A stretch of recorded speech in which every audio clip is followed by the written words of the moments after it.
I set my coffee down on the kitchen counter, my fingers tightening around my phone as my mom's voice filled my ear. "Laura, honey, have you been ordering food with your debit card?" I frowned, my mind racing. "No, why?" "I just got an alert. 6 separate charges to a food delivery app. They total over $300. Is that a mistake?" My stomach dropped. That couldn't be right. I barely used my debit card on campus. My parents had paid for my dining plan, and even if I wanted takeout, I'd never order that much. "I'll look into it, Mom," I said, trying to keep my voice steady. But inside, my heart was pounding. I sat down, opening my banking app. There they were, 6 separate transactions over the past 2 weeks, all through a food delivery service. Burgers, sushi, pizza, orders I had never placed. I felt a prickle of unease run down my spine. Someone had used my card. The only person who had access to it was my boyfriend, Jake. I knew it was dumb, but I didn't want to believe it. Jake and I had been together for a year. He was charming, intense, and could be a little aggressive when things didn't go his way, but he had never stolen from me. At least I didn't think so. Trying not to jump to conclusions, I walked across campus to his dorm, knocking on his door. "Hey, babe." He greeted me with a smirk, his blue eyes scanning my face. I took a deep breath. "Jake, have you used my debit card?" His expression darkened instantly. "What? Are you seriously accusing me of stealing from you?" He snapped. "Someone used my card for food orders, and you're the only person who—" "Wow, Laura, wow. That's how much you trust me? Maybe you should cancel your card before some random hacker drains your account." I hesitated. Maybe I was being paranoid. Maybe it was a scam. But something about the way he reacted made my stomach twist. "Yeah," I said slowly. "I'll call the bank." That night, I canceled my card. But I wasn't satisfied. Something wasn't adding up. So I did something Jake would hate. I reached out to the food delivery service. I messaged their customer support, asking if they could send me the receipts for the purchases. It took a few hours, but when they finally responded, my breath caught in my throat. The name on the receipts? Jake. They had tried to redact it by scribbling over it, but they had done a terrible job. His name was still clearly visible. And the last order? Had been just 2 hours before I confronted him. I felt my blood turn cold.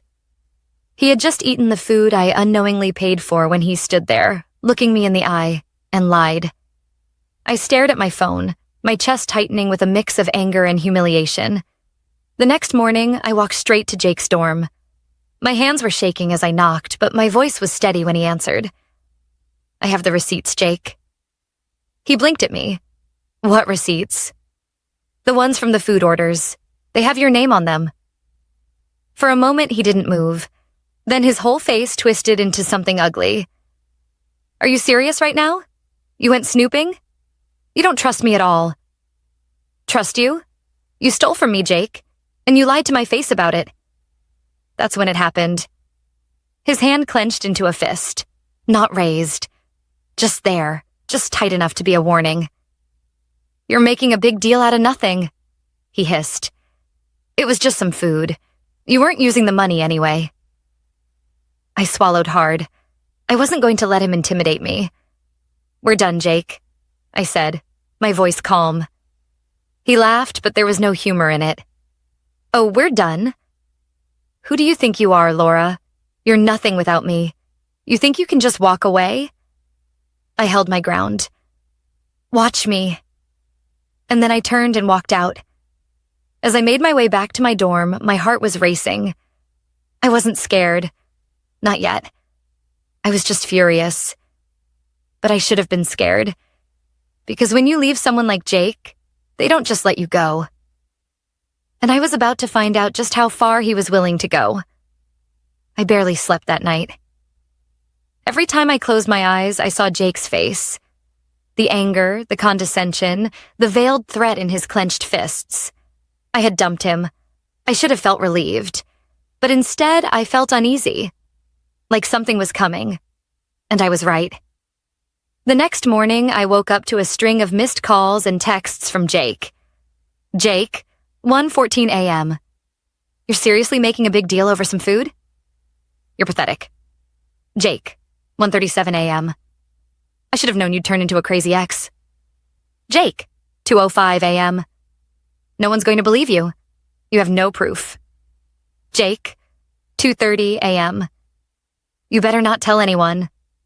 My stomach twisted. And then, one last message sent at 4:12 a.m.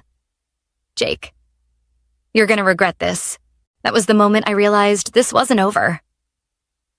By lunchtime, it was obvious Jake had gotten to work. People in our dorm, people who used to be my friends, were giving me weird looks, whispering behind my back. My roommate Sarah was the one who finally told me, "Laura, you need to see this." She slid her phone across the table. It was open to Jake's Snapchat story. The caption, "Crazy ex-girlfriend is trying to ruin my life." And the image? A blurry screenshot of a fake text conversation where I was supposedly begging him to take me back. "Are you serious?" I muttered, my face burning. "That's not even the worst part," Sarah said grimly. Jake had been telling people that I stole money from him. That's why everyone was whispering. That's why people were staring at me. He was flipping the story. And some people who didn't know me well enough, were believing him. I wanted to scream. I needed air. I left the dining hall, my mind racing. What do? Do I ignore it? Do I fight back? Do I tell people the truth? As I was walking back to my dorm, my phone buzzed. A text from Mark, one of Jake's old friends. "Mark, heads up. Jake is saying some serious shit about you. I wouldn't trust him to back off." My pulse spiked. "Me? What do you mean?" "Mark, he's pissed you embarrassed him. Says you owe him. Be careful." I stared at the message. Owe him? For what? For calling out his lies? For dumping him? I had a sinking feeling. I wasn't just dealing with a bitter ex. I was dealing with someone who wanted revenge. That night, I locked my dorm room door. I double-checked the lock. I told myself I was being paranoid. But at 3:47 a.m., I woke up to a sound. A click. The sound of a door handle turning. My heart stopped. And then, a soft knock. "Laura, open the door." Jake. He was right outside my door. I held my breath, my hands shaking. "Laura, I know you're in there." The handle rattled. My mind went into full panic mode. Was he going to break in? What did he want? I grabbed my phone and texted Sarah, who was staying with her boyfriend that night. "Me. Jake is outside my door. Won't leave." "What do I do?" A pause. Then, "Sarah, call security, now." I didn't hesitate. I dialed campus security with shaking fingers. "Campus safety, what's your emergency?" "My ex is outside my door. He won't leave." "What's your location?" I gave them my dorm and room number. "Stay where you are. Officers are on the way." I clutched my phone, my pulse hammering in my ears. For 2 whole minutes, Jake just stood there. Then, finally, footsteps. Voices. A knock, this time, louder. "Sir, step away from the door." Silence. Then, the sound of retreating footsteps. One of the officers knocked. "Miss, you can open the door now." When I did, Jake was gone. I reported him to the resident director first thing in the morning. Jake was banned from my dorm building and given a formal warning from campus security. I thought that would be the end of it. I was wrong. Because that night, I got a text from my bank. "Unusual login attempt detected on your account." And my stomach dropped. I opened my banking app and saw my savings balance. Or what was left of it. Jake had drained my account. I stared at my phone screen, my entire body numb. Account balance. $14.82. My savings were gone. Everything. For a moment, I thought I was seeing things. Maybe this was a glitch. Maybe the app wasn't updating correctly. But no, there it was, plain as day. A series of unauthorized transactions, transfers I never made. And then it hit me. Jake. I felt sick. He had already stolen from me once, lied to my face, humiliated me with his stupid fake texts and stories. He had come to my door in the middle of the night. And now? He had taken my money. This wasn't some petty breakup drama anymore. This was theft. This was criminal. This was war. I wasn't going to cry about it. I wasn't going to beg him to send it back. I was going to end him. I took a deep breath and called my bank. Hi, I need to report fraudulent transactions on my account. The customer service rep asked me to verify my identity and list the charges. As I went through them, I realized something crucial. The transactions had all been made through a digital payment app linked to my bank account, which meant one thing. There was a record. The rep confirmed it.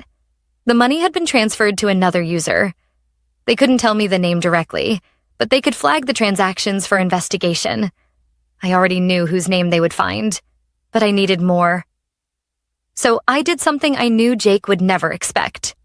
I called his bank. Hi, my name is Laura, and I believe someone has been making unauthorized transfers from my account to one of your users. I need to confirm some details for a potential fraud claim. It took a little sweet talking, but eventually I got exactly what I needed. The recipient account? Jake's full name. He was sloppy. He was stupid. And now, I had proof.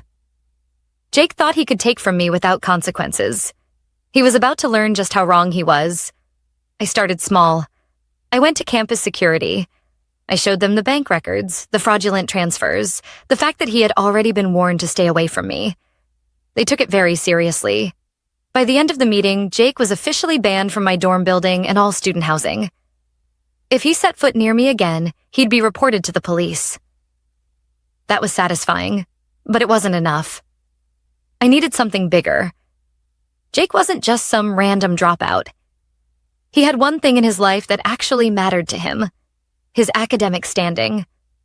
He was in a competitive honors program, one that required an impeccable record. And guess what? Stealing money and breaking university rules weren't exactly honorable actions, so I filed an official misconduct report with the university. I included the fraudulent transactions, bank proof attached, the security complaint from my dorm because he had stalked me, the fake messages he had spread about me, screenshots attached. I wasn't sure what the university would do, but I had a feeling they wouldn't take it lightly. And I was right. 2 days later, Jake's name was dragged through the mud. His professors were notified of the misconduct case. His scholarship? Under review. And the best part? He had no idea I was behind it, until I saw him lose it in the middle of campus. I was walking to class when I heard shouting. "What do you mean I'm on probation?" I turned the corner and saw Jake standing outside the academic office, red-faced, waving his hands like a maniac. "She's lying! She's crazy! I didn't steal anything!" The administrator he was yelling at remained calm. "We have documented evidence, Mr. Carter. This is a serious offense." I almost laughed. Jake was spiraling. And I was just getting started. I didn't just want him to get in trouble. I wanted him to feel it. So I took one final step.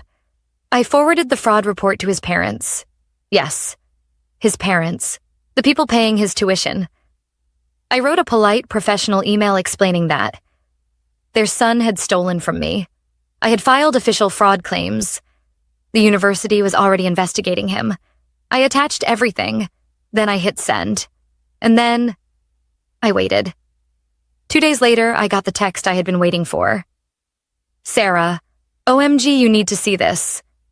She sent me a screenshot of Jake's academic profile. Suspended. I gasped. Sarah texted again. "Sarah, apparently his parents flipped out. Pulled his tuition. He's done." Jake? The guy who thought he could get away with stealing from me, lying to me, ruining my reputation? He had just lost everything.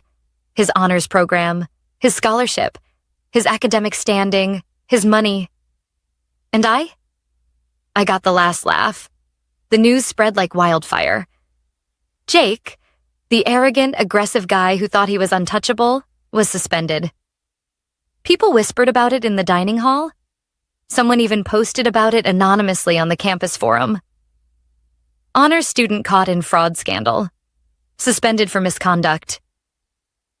I watched the chaos unfold from a distance, sipping my coffee while my phone buzzed with messages.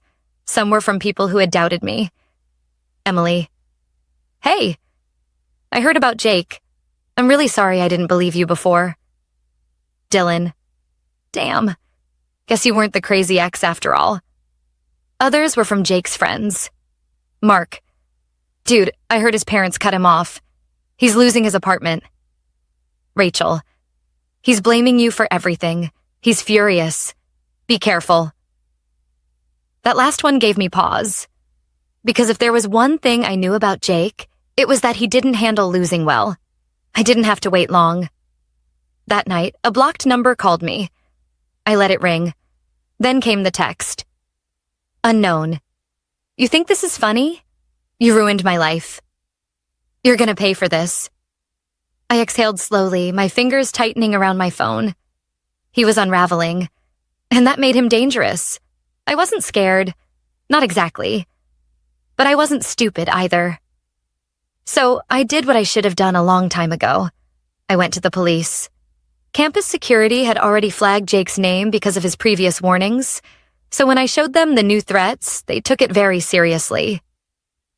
He's been harassing you for weeks, the officer said, frowning as he read through the messages. Now he's making threats. That's escalation. I nodded. I knew it was escalating. We can help you file for a restraining order, the officer continued. This will legally prevent him from contacting you. If he does, we can arrest him. I signed the paperwork that day. Jake wasn't just banned from campus now. He was banned from coming anywhere near me. And if he tried, he wouldn't just be suspended. He'd be in jail.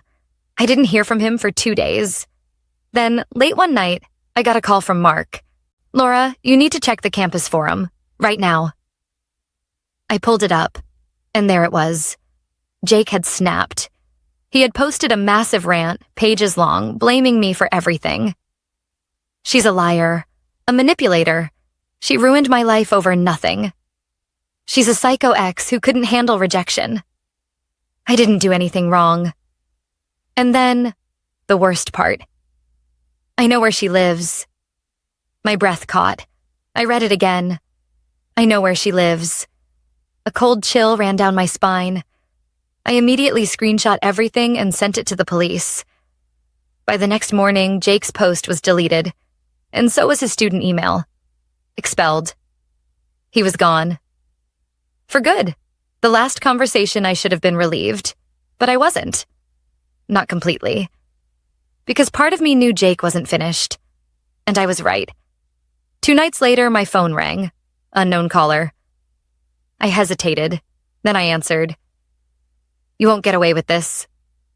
His voice was low, shaking with anger. You think you won? I took a deep breath. I wasn't scared. I don't think. I know. Silence. Then his voice cracked. You took everything from me, Laura. For the first time, he sounded small, and that's when it hit me. Jake wasn't just angry. He was broken. No, Jake, I said softly. You did that to yourself. I hung up, and I never heard from him again. For the first time in weeks, I woke up without checking my phone in fear. Jake was gone, expelled, banned from campus, blocked from contacting me. His final words still echoed in my head. You took everything from me, Laura. But the truth was, he had done that to himself. The following week, life slowly returned to normal. People stopped whispering in the hallways. The stares disappeared. Even the rumors Jake had spread about me faded into nothing. Sarah and I sat in the campus cafe, sipping our coffees as she scrolled through her phone. Looks like Jake deleted all his social media, she said. No more vague rants about you. I sighed in relief. Good. So, now that your crazy ex is officially out of your life, what's next? That was a good question. For so long, I had been in defense mode, reacting to his attacks, protecting myself, fighting back. But now, I was free. I think I just want to move on, I admitted. And I meant it. Revenge wasn't about destroying Jake. It was about getting my life back. And now, finally, I had. I didn't hear about Jake again for a few months. Not until Mark texted me one afternoon.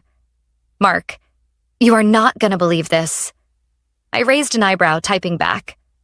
Me. What now? Mark. Word is, Jake tried to enroll at another university. But guess what? They found out about his expulsion. They rejected him. I blinked. I hadn't expected that. Me. Wait, seriously? Mark. Yep. Turns out, once you get kicked out for fraud, it's not so easy to get a fresh start. I didn't feel guilt. I didn't feel pity. I felt justice. Jake had spent his whole life thinking he could do whatever he wanted, take whatever he wanted, and get away with it. Now, he was paying the price. And I had nothing to do with it. It was his own actions that had ruined him. 1 year later, I found myself back in the same cafe, sipping coffee with Sarah. You ever wonder what happened to Jake? She asked, stirring her drink. I shrugged. Not really. And I meant it. The truth was, Jake wasn't important anymore. My life had moved forward. I had graduated on time, gotten a great internship, started building the future I wanted. Jake? I had no idea where he was. And I didn't care. Looking back, I realized something. I didn't win because I ruined Jake's life. I won because I refused to let him ruin mine. I didn't let him intimidate me.